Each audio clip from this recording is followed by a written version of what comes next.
Hello दोस्तों, कैसे हैं आप सब। उम्मीद करती हूँ आप सब अच्छे होंगे। तो मैं यहाँ पर लेकर आई हूँ mafia the lover little girl का भाग 9वां। तो अगर आपको ये कहानी पसंद आती है तो इसे लाइक ज़रूर करें और कमेंट करके मुझे ज़रूर बताएं कि आपको ये भाग कैसा लगा। और अगर आप लोगों ने मेरे चैनल को सब्सक्राइब नहीं किया है तो प्लीज़ मेरे चैनल को सब्सक्राइब ज़रूर कर लें। तो चलिए कहानी शुरू करते हैं। प्रिया ने विमान की बात सुनी और अपना सर जबरदस्ती हाँ में हिला दिया। प्रिया ने एक नज़र कबीर की ओर डाल डरते हुए देखा, जो अपने फ़ोन को चला रहा था। प्रिया ने एक गहरी सांस ली और थोड़ा गेट से चिपक कर बैठ गई। कबीर का पूरा ध्यान प्रिया पर ही था। जब प्रिया को अपने से दूर बैठते देखा तो उसके गुस्से को हवा मिल गई। पर कबीर ने अंदर ही अंदर गुस्से से उबलते हुए कहा, डॉल आज तो तुम्हारी खैर नहीं। आ ये मेरे साथ कम कंफर्टेबल होगी। कंट्रोल योर सेल्फ कबीर, वो डर रही है तुझसे। कुछ ही देर में कबीर की गाड़ी बाहर निकल गई और उसके पीछे उसके बॉडीगार्ड की भी। रॉकी कबीर की ही गाड़ी चला रहा था। विमान अपना फोन चला रहा था। ये देख कबीर के चेहरे पर एक डेविल मुस्कान आ गई। कबीर ने प्रिया की ओर देखा, जो अपने चेहरे को नीचे किए अपने हाथों की उंगलियों को आपस में एक दूसरे से मिला रही थी। कबीर ने उसे ऐसा करते देखा और अपने और प्रिया की बीच में दरार डाल रहे प्रिया के बैग को ले पीछे की ओर रख दिया। प्रिया ने ये देखा तो हैरानी से कबीर की ओर नजरें उठाई, जो उसे ही एक डेविल स्माइल लिए घूर रहा था। प्रिया ने फिर से अपनी नजरें झट से कबीर से हटा ली, क्योंकि उसे कबीर की नजरों की ताबिश से शरीर में अलग ही झंझनाहट होती थी। गाड़ी बहुत बड़ी थी, जिससे प्रिया और कबीर के बीच काफी ज्यादा डिस्टेंस था। कबीर थोड़ा सा प्रिया के पास खिसका और प्रिया के नन्हे और सॉफ्ट से हाथ को पकड़ लिया। कबीर की इस हरकत पर प्रिया चौंक गई। उसने अपनी आंखों को और भी बड़ा करके कबीर की ओर देखा, जो अपने फोन को चला रहा था और प्रिया के हाथ को पकड़े हुए बैठा था। प्रिया ने ये देखा तो उसने अपने हाथ को छुड़ाने की कोशिश करने लगी, पर कबीर की पकड़ और मजबूत हो गई। प्रिया ने भी अपने दूसरे हाथ से कबीर के हाथ को पकड़ दूर करने की कोशिश की, पर कबीर ने उसके हाथ को नहीं छोड़ा और वैसे ही अनजान बने हुए अपने फ़ोन को देखने लगा।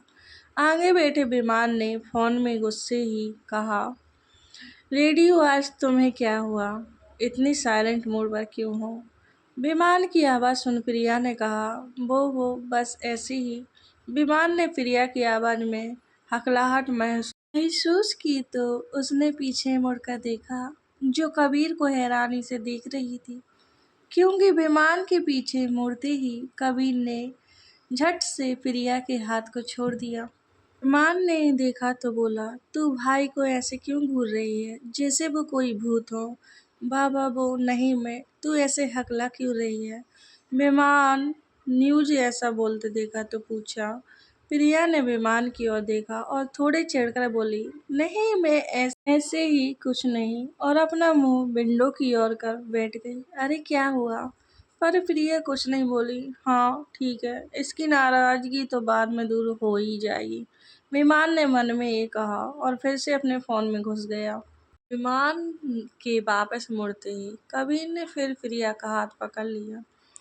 प्रिया ने ये देखा तो एक बार फिर हैरानी से कबीर को देखा, जो उसके हाथ को सहलाते हुए फोन चला रहा था। कबीर ने एक नज़र उसे देखा, जो उसे ही बड़ी बड़ी आंखों से कभी अपने हाथ को देखती तो कभी कबीर को। कबीर ने प्रिया को देखा और अपनी एक आंख ब्लैंक कर दी और मुस्कुरा दिया। प्रिया का तो इस बार मुंह खुला रह गया। ये सच में बहुत अजीब इंसान है, प्रिया मन ही मन बोली। कबीर ने उसका मुंह खोला देखा तो उसे हंसी आ गई, पर उसने अपने आप को कंट्रोल किया और प्रिया की ओर बढ़ गया। कबीर को पास आते प्रिया पीछे झुक गई, पर कबीर पूरी तरह से उसके ऊपर हो गया और उसके होठों पर जीभ फिर झट से दूर हो गया और अपने हाथ में प्रिया के साइड रखी एक मैगजीन उठा वापस अपनी जगह आ गया। देखने वालों को तो यही लगता कि कबीर मैगजीन ले रहा है, पर यहाँ तो कबीर अपना ही काम कर गया। प्रिया तो हैरानी से कबीर को अपने होठों पर हाथ रखते हुए देख रही थी, पर कबीर अपने चेहरे पर मुस्कान लिए अपनी जीभ को होठों पर फेरते हुए मैगजीन में देख रहा था। कबीर होठों पर अपनी जीभ फेरता हुआ मुस्कुरा रहा था और प्रिया उसे शौक होकर देख रही थी। कार में सिर्फ प्रिया ही शौक नहीं थी, ड्राइवर कर रहे रॉकी की तो आंखें बाहर आने को थी। भले ही रॉकी ड्राइव कर रहा था, पर वो एक बॉडीगार्ड था। उसकी पूरी अटेंशन चारों ओर थी, पर आज चारों ओर होने की वजह उसकी आंखें तो बस कबीर और प्रिया पर अटक गईं। कुछ पल को तो उसकी स्टीयरिंग भी नहीं संभली, पर वक्त रहते वो होश में आया और अपना पूरा ध्यान ड्राइविंग पर लगा लिया। रॉकी कबीर का राइट हैंड था। वो उसके साथ पिछले 7 सालों से था। उसे कबीर के बिहेवियर के बारे में नस नस तक पता था। रॉकी भले ही कितना भी वफादार हो और चाहे और कोई भी क्यों ना हो, उसकी एक गलती उसकी जान पर बन सकती थी। प्रिया ने एक बार फिर अपने हाथ को छुड़वाने की कोशिश की, पर कबीर ने नहीं छोड़ा। उल्टा अपने हाथों की उंगलियों को उसके नन्हे हाथ में फंसा ली। प्रिया ने भी थक कर कोशिश करना बंद कर दिया और अपने हाथ को देखती रही, जो कबीर के बड़े से हाथ में कैद था। कुछ 30 मिनट बाद गाड़ी एक लग्जरियर रेस्टोरेंट के आगे रुकी। उस रेस्टोरेंट का नाम ब्लू हेवन था, काल्पनिक नाम। विमान गाड़ी से बाहर निकला और अपने फ़ोन को अपने पॉकेट में रख लिया। अंदर बैठे कबीर ने प्रिया को स्पीड से उसकी नन्ही सी कमर से पकड़ अपनी ओर खींचा और अपने होठ उसके कानों पर टिकाकर वार्निंग भरे लहजे में बोला, विमान से दूर रहना, अगर मेरी बात नहीं माने तो। लास्ट लाइन कहते हुए कबीर ने प्रिया के कानों पर हल्के से बाइट कर लिया। प्रिया को हल्का दर्द हुआ तो उसके मुंह से सिसक निकल गई और कबीर की ओर डर कर देखा, जो उसके जवाब का इंतजार कर रहा था। प्रिया ने भी अपने कान को सहलाते हुए अपने सर को हाँ में हिला दिया। सर को हिलाते हुए वो बेहद क्यूट लग रही थी। कबीर ने उसके रिएक्शन पर उसके गालों को मुस्कुराकर एक बार चूम लिया और गाड़ी से उतर गया। प्रिया ने अपने गाल पर हाथ रखा और अपने मन में ही बोली, एक बार घर जाने दो, मैं दादी से जरूर इनकी शिकायत करूंगी, इस टेडी को तो छोड़ूंगी नहीं। इन्हें साथ क्यों लाया? आप मुझे इनके साथ नहीं घूमना। प्रिया की शक्ल लाचारों वाली हो गई थी। बाहर विमान ने जब देखा प्रिया भी बाहर नहीं आई तो उसने गेट खोला तो अंदर अंदर प्रिया अपने गालों पर हाथ रखे उसे ही कूस रही थी। विमान ने उसे देखा और बोला, क्या हुआ? तुम अंदर क्यों बैठी? और चलो बाहर आओ। विमान की आवाज़ सुन प्रिया अपने होश में आई और एक नज़र घूर कर विमान को देख अपना बैग लिया और बाहर आ गई। विमान उसके रिएक्शन पर बहुत कंफ्यूज था। उसे इतना तो समझ आ गया कि आज प्रिया उससे बहुत ज़्यादा गुस्सा है, पर रीज़न क्या है ये तो बेचारे को नहीं पता। विमान ने अपना सर खुजलाया और बोला, तू इतनी गुस्सा क्यों है? प्रिया ने एक बार फिर उसकी और क्यूट सा मुंह फुला कर देखा और अपनी नज़रें फेर लीं। विमान ने सोचा शायद उसने ही कुछ किया होगा, पर क्या मैंने कुछ किया क्या? प्रिया फिर भी कुछ नहीं बोली। थक कर विमान ने कबीर की ओर देखा, जो उन दोनों को ही देख रहा था। भाई चलो, इसका गुस्सा अंदर जाके शांत हो जाएगा। कबीर ने अपने सर को हाँ में हिलाया और एक नज़र प्रिया के क्यूट से चेहरे को देखा, जो गुस्से से फूला हुआ था, और मुस्कुरा कर आगे बढ़ गया। मेहमान प्रिया के पास आया और कुछ बोलता कि प्रिया ने एक मुक्का सीधा विमान के मुंह पर मारा और गुस्से से बोली, आज सिर्फ हम दोनों जा रहे थे ना, फिर इनको साथ क्यों लाए? आउच, क्या कर रही है यार? विमान ने अपने गाल को सहलाते हुए बोला, वो भाई भी आज फ्री थे तो मैंने साथ बुला लिया। क्या तुझे इनके साथ कंफर्टेबल फील नहीं हो रहा? हाँ, वो बहुत गुस्सा करते हैं। अरे कोई ना, मैं हूं ना साथ में। अभी चल। विमान ने प्रिया के कंधे पर हाथ रख उसे अंदर ले जाते हुए बोला। प्रिया ने विमान की ओर देखा और बोली, वो अभी कार में।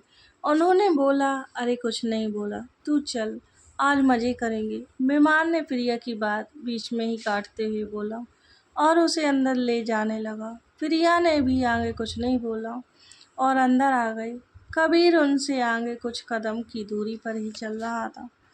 उसकी मुट्ठी गुस्से में कस गई जब उसने विमान का हाथ प्रिया के कंधों पर देखा। डैम, मैंने कहा था इसे दूर रहना, पर नहीं, ये मेरी बात को इग्नोर क्यों करती है। तीनों बॉडीगार्ड से गिरे हुए थे। जब वे रेस्टोरेंट में एंटर हुए तो अंदर बैठे लोग आंखें फाड़ उन तीन खूबसूरत चेहरे को देख हैरान थे। रेस्ट्रो बेहद लग्जरियस था और हद से ज्यादा महंगा भी। वहाँ बैठे सभी लोग यंगर्स ही थी और कुछ एक ओल्ड एज के। उन लोगों ने जब इतने सारे बॉडीगार्ड को देखा तो उन्हें ज़्यादा हैरानी नहीं हुई, क्योंकि वे भी अपने साथ बॉडीगार्ड रखते थे। पर हैरानी तो तब हुई जब उन्होंने बॉडीगार्ड के कोट पर लगे कपूर फैमिली के बैच को देखा, क्योंकि कबीर कपूर को पूरी दुनिया जानती थी, साथ में उसकी पावर को भी। उन्होंने आज तक सिर्फ कबीर कपूर का नाम ही सुना था, पर असल में आज देख रहे थे। पर वो भी साफ नहीं, क्योंकि कबीर अपने बॉडीगार्ड से घिरा हुआ था। वहाँ बैठी लड़कियां तो उन दो हैंडसम लड़कों को देख बेहोश होने के कगार पर थी, पर उसके पास जाने की हिम्मत किसी के पास भी नहीं थी। लड़कियां दूर से ही फोटो लेने की कोशिश कर रही थी, पर नाकामयाब रहीं। लड़कियों की नज़र जब प्रिया पर गई तो उन्हें बहुत ज़्यादा जलन हुई, क्योंकि एक तो प्रिया हद से ज़्यादा क्यूट और सुंदर थी, दूसरा वो उन दो हैंडसम लड़कों के साथ खड़ी थी। लड़कों का भी कुछ यही हाल था। वो सब तो प्रिया की एक झलक पर दीवाने हुए जा रहे थे। तीनों जब अंदर आए तो रेस्टोरेंट का मैनेजर दौड़ते हुए आया और कबीर को ग्रेट किया, और उसके बाद विमान और प्रिया को भी। कबीर तो कुछ नहीं कहा, पर विमान और प्रिया ने रिप्लाई में वापस उन्हें गुड मॉर्निंग कहा। मैनेजर ने कहा, सर आप लोग मेरे पीछे आए, आपका रूम बुक है। रूम विमान ने पहले ही बुक कर दिया था। तीनों चलते हुए अपने बुक किए हुए रूम में पहुंचे। उनके जाने के बाद कबीर के कुछ बॉडीगार्ड वहीं रुक गए। कुछ ही देर में बॉडीगार्ड ने उन रेस्टोरेंट को खाली करवा दिया और उसके साथ ही उन लड़कियों के मोबाइल फ़ोन ले उनमें से अभी लिए हुए सारे फ़ोटोज़ भी डिलीट कर दिए गए। कुछ लड़के थे जो काफ़ी भड़के हुए थे। उन्होंने झगड़ा करना भी चाहा, पर वो भी जानते थे कि अगर उन्होंने ऐसा किया तो कल तक उनकी लाश भी नहीं मिलेगी। भले ही कबीर की फ़ोटो बाहर नहीं थी, पर उसकी खबरें अक्सर किसी तरह बाहर आ जाया करती थीं, जो उसके क्रूर होने का सभी को पता था। क्योंकि आज तक जिस भी कंपनी ने कबीर के साथ धोखा करने की कोशिश की, उनकी कंपनी रातों रात मिट्टी में मिल गई, और साथ में उस कंपनी का मालिक भी। सभी बिना कुछ बोले कबीर को मन में ही कोसते हुए चले गए। इधर तीनों उस रूम के अंदर आए जो बेहद ही लग्जरियस था। उस रूम के बीचों बीच एक लग्जरियस डाइनिंग टेबल था और उसके ऊपर छत पर एक खूबसूरत सा झूमर। उस रूम की कलर थीम क्रीम कलर की थी। उसे एक बेटन डिजाइन दिया गया था। तीनों अंदर आए और चेयर्स पर बैठ गए। कबीर प्रिया के सामने वाली चेयर पर बैठा था और विमान प्रिया की साइड वाली चेयर पर।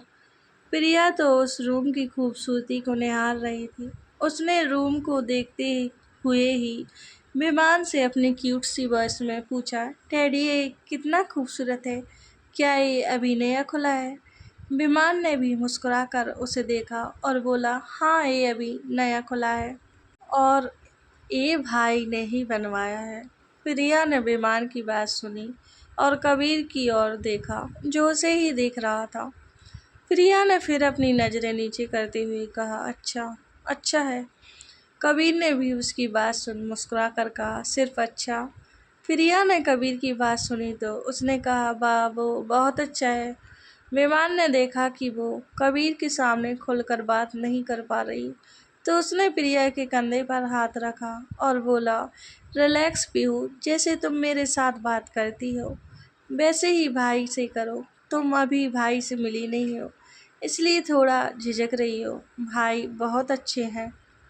प्रिया ने विमान को देखा और अपने मन में ही बोली, अच्छे, और ये पता है पर फिर उसने एक झूठी मुस्कान ले अपना सर हाँ में हिला दिया।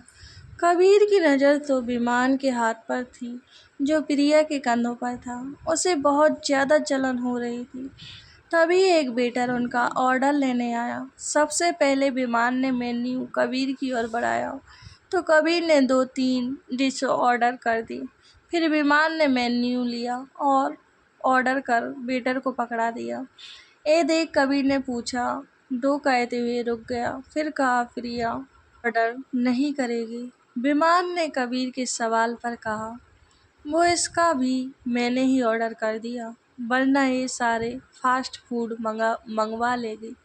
प्रिया ने घूरकर विमान की ओर देखा, जो उसे ही दांत फाड़े देख रहा था। अरे अरे, गुस्सा मत हो जानू, मैंने तेरी फेवरेट डिश मंगवाई है। विमान की बात सुन प्रिया का चेहरा खिल गया। एक पल को वो विमान को किस करने को बढ़ी, पर कबीर को देख झट से रुक गई और बोली, ठीक है। क्या ठीक है? चल जल्दी से एक किसी दे दे। विमान ने अपना गाल आगे करते हुए कहा। प्रिया ने कबीर की ओर हौले से देखा, जो उसे ही खा जाने वाली नजरों से देख रहा था। प्रिया का तो दर्द के बुरा हाल हो गया। प्रिया ने झट से विमान के चेहरे को दूर हटाया और बोली, नहीं, मुझे नहीं करना, अभी मुझे खाना खाना है। क्या यार, एक किसी तो मांगी, विमान ने मुंह फुलाकर कहा। कबीर का तो अब गुस्से से बुरा हाल हो रहा था।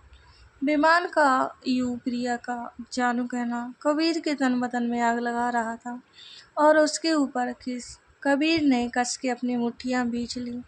कबीर के दिमाग में तो ये 3 शब्द ही घूम रहे थे, फिक्र, जानू किस, उसका प्रिया की पसंद के बारे में पता होना। ये सारी बातें यही दर्शा रही थी कि दोनों कितने क्लोज हैं। का दिमाग फट रहा था और उसने जैसे तैसे खुद को कंट्रोल किया और अपने फ़ोन में कुछ टाइप कर रजत को भेज दिया। उधर रजत आराम से अपने बेड पर पड़ा था। कबीर ने उसके संडे को इतनी सुबह बुलाकर बर्बाद कर दिया था, पर जब वो घर आया तो सीधा बेड पर सो गया।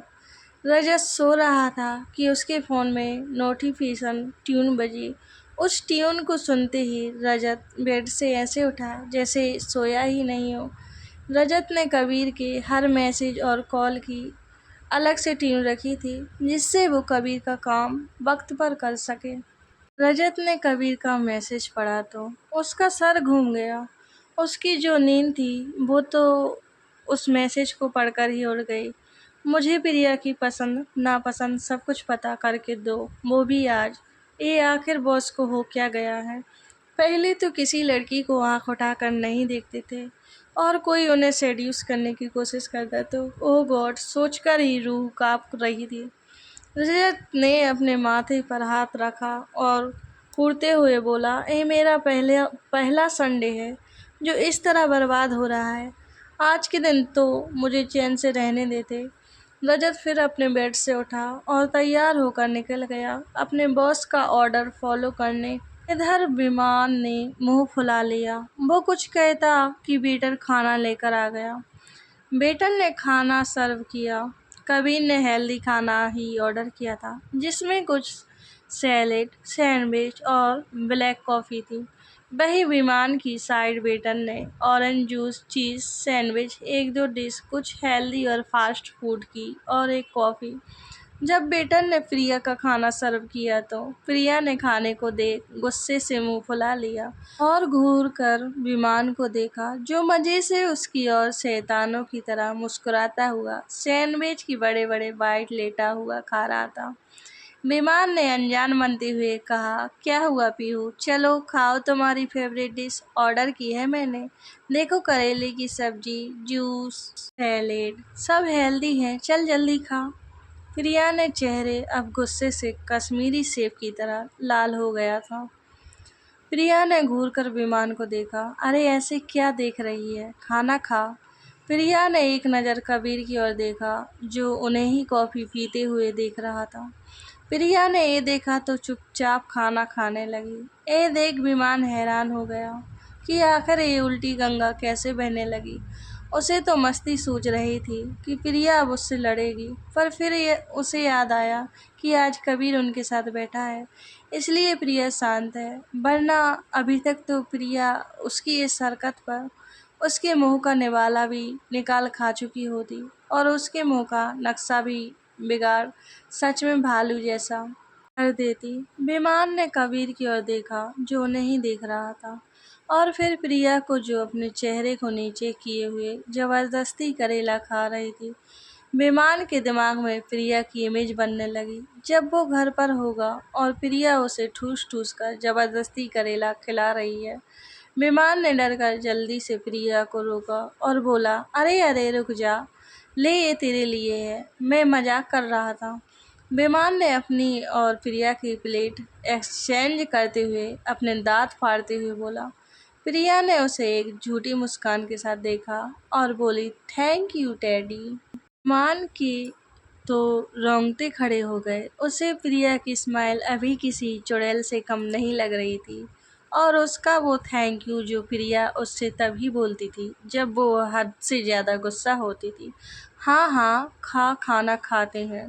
विमान ने एक झूठी मुस्कान ले प्रिया और कबीर को देखा और चुपचाप खाना खाने लगा। विमान ने करेले की प्लेट साइड कर दी और बाकी तो सारा उसका फेवरेट ही था। प्रिया भी अब सबको इग्नोर कर अपने फास्ट फूड पर टूट पड़ी।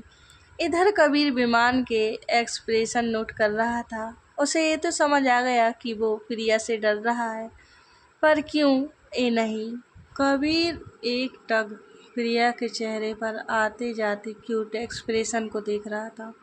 कबीर को प्रिया के गुस्से वाले एक्सप्रेशन बेहद प्यारे लग रहे। उसके चेहरे से स्माइल जाने का नाम नहीं ले रही थी। कबीर ने विमान को देख पूछा, अब तुम दोनों का कहाँ जाने का प्लान है? विमान ने कबीर का सवाल पर बोला, ये तो पीहू ही डिसाइड करेगी। विमान ने कहा तो प्रिया ने हौले से अपना चेहरा ऊपर उठाया और बोली, वो मॉल चलें। विमान ने उसकी ओर देखा और हंसते हुए बोला, हाँ ठीक है, मॉल चलते हैं। विमान ने कहा और अपने अंगूठे से प्रिया के होठों के पास लगे खाने को साफ कर दिया। कबीर ने विमान को प्रिया के होठों को टच करते देखा तो उसका खून खौल गया। उसे हद से ज़्यादा जलन हो रही थी कि आखिर विमान उसकी डॉल को ऐसे कैसे टच कर सकता है। विमान ने प्रिया के होठों के पास लगे खाने को साफ करते हुए बोला, भुक्कड़ अच्छे से खाना खा, पूरा मुंह पे लगा रही है। प्रिया ने अपने होठों को टिश्यू ले अच्छे से साफ किया और बोली, वो गलती से लग गया। भाई, क्या आपका कोई दूसरी जगह जाने का प्लान है? कबीर वैसे भी अंदर से सुलग रहा था। उसकी वॉइस भी थोड़ी कोल्ड हो गई थी। नहीं, हम मॉल ही चलेंगे। कबीर ने प्रिया के होठों से अपनी नज़र हटा विमान की ओर देख थोड़ी कोल्ड वॉइस में ही कहा। विमान को कबीर की आवाज़ में थोड़ा गुस्सा महसूस, पर उसने सोचा भाई की आवाज़ ही ऐसी है, ये सोच इग्नोर कर दिया। तीनों ने खाना खाया और रूम के बाहर आ गए। विमान ने कबीर को देखकर बोला, भाई आप दोनों चलो, मैं वॉशरूम होकर आता हूँ। कबीर की आंखें विमान की बात सुन चमकने लगी और बोला, ठीक, हम तुम्हारा गाड़ी में वेट कर रहे हैं। प्रिया कबीर के साथ अकेले जाने का सोच घबरा रही थी। उसने विमान की ओर देखा जो चला गया था। कबीर प्रिया के सामने आया और बोला, चले। प्रिया ने कबीर को डर कर देखा और अपना सर हाँ में हिला दिया। कबीर लेफ्ट की ओर बढ़ा और उसके पीछे प्रिया भी हौले से बढ़ गई। कबीर जब लिफ्ट के करीब पहुंचा तो उसने रॉकी और बाकी के बॉडीगार्ड को बाहर ही रोक दिया। प्रिया ने ये देखा तो उसे और ज़्यादा घबराहट होने लगी। उसने डरकर कहा, क्या मैं टेडी के साथ आ जाऊं? कबीर ने घूरकर प्रिया को देखा और उसकी कमर में हाथ डाल लिफ्ट में बिना कुछ बोले ले गया और लिफ्ट का बटन प्रेस कर दिया। लिफ्ट का डोर जैसे जैसे क्लोज हो रहा था वैसे वैसे ही बाहर खड़े बॉडीगार्ड के मुंह खुले रह गए थे। रॉकी ने उन्हें देखा और बोला, अपना मुंह बंद कर लो, मैंने इससे भी खतरनाक देखा है। बॉडीगार्ड रॉकी की बात सुन अपना मुंह फट से बंद कर लिया।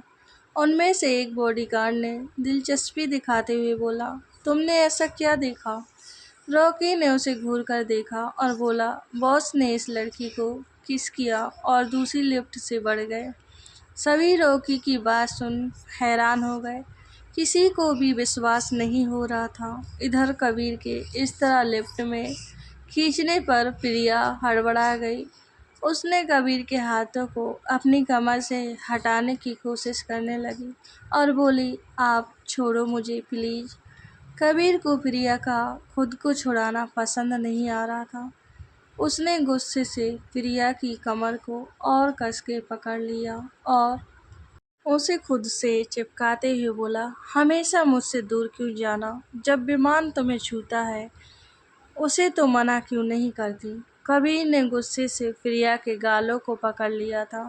प्रिया को अपनी कमर और गालों में दर्द हो रहा था। उसे कबीर की गुस्से भरी आवाज़ से बेहद डर लग रहा था। प्रिया ने कुछ बोलना चाहा, पर उससे बोला ही नहीं जा रहा था।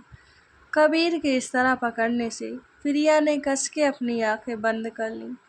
कबीर प्रिया के कुछ न बोलने पर और भड़क गया। उसने अपना गुस्सा काबू नहीं हो रहा था, ऊपर से प्रिया का जवाब न देना। कबीर ने प्रिया के गालों को छोड़ उसकी चीन को पकड़ लिया और उसी गुस्से भरी आवाज़ में बोला, कुछ पूछा है मैंने डॉल, मुझे जवाब चाहिए। प्रिया हिम्मत कर बोली, आप प्लीज़ गुस्सा मत करो, मैं आपसे अब दूर दूर नहीं जाऊंगी। प्रिया डर से काँप रही थी। उसकी हिम्मत नहीं हो रही थी कि वो कबीर की आंखों में देख सके। कबीर को जब उसका काँपना महसूस हुआ तो उसने फट से अपनी पकड़ ढीली कर दी। प्रिया ने जब कबीर की पकड़ ढीली देखी तो उसने अपनी कमर पर हाथ रख लिया, क्योंकि कबीर के इतना कस के पकड़ने की वजह से उसे दर्द हो रहा था। कबीर को अब अपनी गलती का एहसास हुआ कि उसने अपने गुस्से और जलन में क्या कर दिया।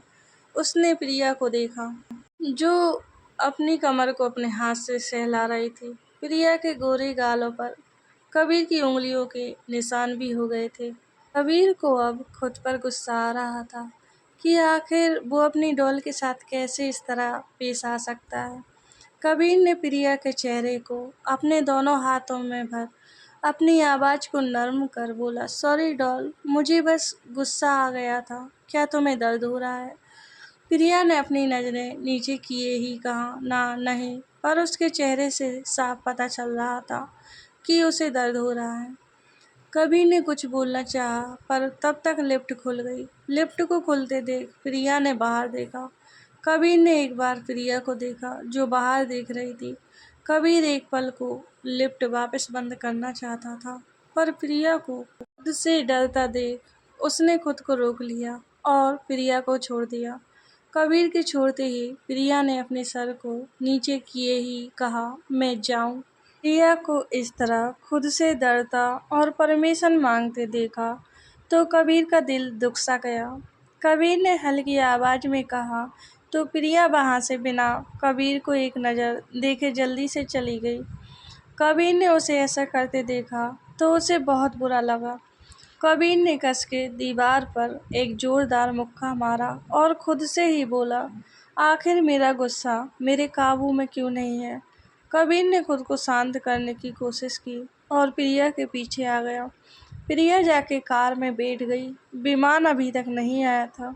कबीर भी आके प्रिया के पास बैठ गया। कबीर को बैठते देख प्रिया ने अपने हाथ में लिया बैग कस के पकड़ लिया। कबीर ने ये देखा तो उसे अपने ऊपर हद से ज़्यादा गुस्सा आ रहा था। कबीर ने एक गहरी सांस ली और बोला, शांत हो जाओ, कुछ नहीं करूँगा। पर प्रिया कुछ नहीं बोली। कबीर कुछ और बोलने को हुआ, पर विमान आ गया और कार में बैठते हुए बोला, सॉरी, एक कॉल आ गया था, रॉकी चलो। विमान अंदर बैठा और पीछे मुड़ प्रिया की ओर देखकर बोला, पीहू कौन सी मोल चले। प्रिया ने विमान की ओर देखा और बोली, टेडी अच्छा नहीं लग रहा, घर जाना है। विमान ने प्रिया के चेहरे को ध्यान से देखा। उसे उसके गाल लाल दिखे। विमान ने ये देख अपना हाथ प्रिया के गालों को छूने के लिए बढ़ाते हुए बोला, क्या हुआ पीहू, और तेरे गाल इतने लाल क्यों हैं? प्रिया ये देख डर गई। उसने जल्दी से अपने चेहरे को पीछे कर लिया और बोली, ना नहीं डैडी, ऐसा कुछ नहीं है। बाबू ज़्यादा मिर्ची खा लेना। इसलिए प्रिया ने अपने गाल को अपने हाथ से ढकते हुए झूठी मुस्कान ले बोली। विमान को प्रिया चेहरा उतरा हुआ लग रहा था। पीहू तू ठीक है ना? विमान ने एक बार फिर अपना हाथ प्रिया के माथे को छूने के लिए बढ़ाया, पर प्रिया ने अपने माथे पर हाथ रख लिया और बोली, टेडी घर चलते हैं ना प्लीज। विमान को अजीब लग रहा था।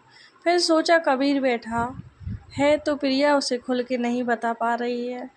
हाँ ठीक है रॉकी, गाड़ी घर की ओर घुमा लो। रॉकी ने एक बार कबीर की ओर देखा तो कबीर ने हाँ का इशारा कर दिया। रॉकी ने भी सर कहे गाड़ी घुमा ली। कबीर प्रिया का विमान का खुद को ना छूने देना, डरना और झूठ तक बोल देने पर उसका हद से ज़्यादा भारी लग रहा था। कबीर को अब डर सा लग रहा था कि उसकी डॉल अब उससे इस तरह डर रही है, उसके छूने पर काँप रही है। कबीर ने अपनी आंखें बंद कर ली और एक गहरी सांस भरी। विमान ने भी प्रिया से कुछ नहीं पूछा और अपने मन में ही बोला, आखिर क्या हो गया पीहू को? क्या उसकी तबीयत खराब है? इसलिए ही खुद को हाथ नहीं लगाने दे रही थी कि मैं परेशान ना हो जाऊं। ये लड़की कब सुधरेगी, मुझे बता सकती है ना? नहीं। कुछ ही देर में तीनों घर पहुंच गए। विमान अब पहले गाड़ी से उतरा और प्रिया की ओर का दरवाज़ा खोला और उसे बाहर निकाला और झट से प्रिया के माथे को टच किया। चलिए दोस्तों, कहानी का भाग यहीं पर ख़त्म करते हैं। आशा करती हूँ आप लोगों को ये भाग ज़रूर पसंद आया होगा। अगर आप लोगों को ये कहानी पसंद आती है तो लाइक ज़रूर करें, कमेंट करके मुझे ज़रूर बताएं और चैनल को सब्सक्राइब ज़रूर कर देना।